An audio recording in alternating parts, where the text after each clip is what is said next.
মধ্যপ্রাচ্যের শ্রমবাজারে বড় সংকটে পড়েছে পাকিস্তান।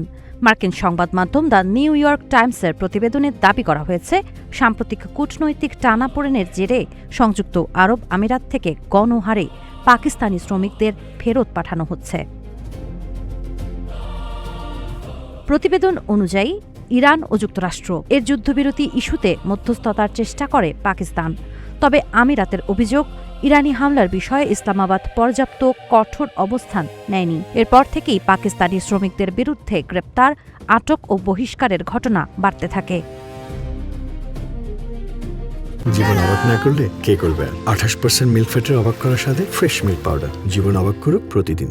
নিউ ইয়র্ক টাইমস জানায়, গেল এক মাসে বহু পাকিস্তানি শিয়া কর্মীকে হঠাৎ আটক করে দেশে ফেরত পাঠানো হয়েছে। শিয়া ধর্মীয় নেতাদের দাবি, হাজার শ্রমিককে বিতাড়িত করা হয়েছে। যদিও পাকিস্তানের পররাষ্ট্র মন্ত্রণালয় বলছে, কেবল অপরাধে জড়িতদেরই ফেরত পাঠানো হচ্ছে।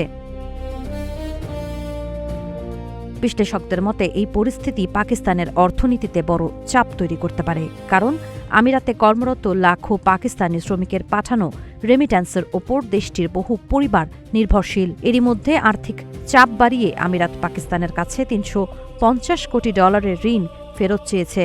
তবে পরিস্থিতি সামাল দিতে সৌদি আরব পাকিস্তানকে $300 কোটি সহায়তার প্রস্তাব দিয়েছে। সাবা খান, নাগরিক প্রতিদিন।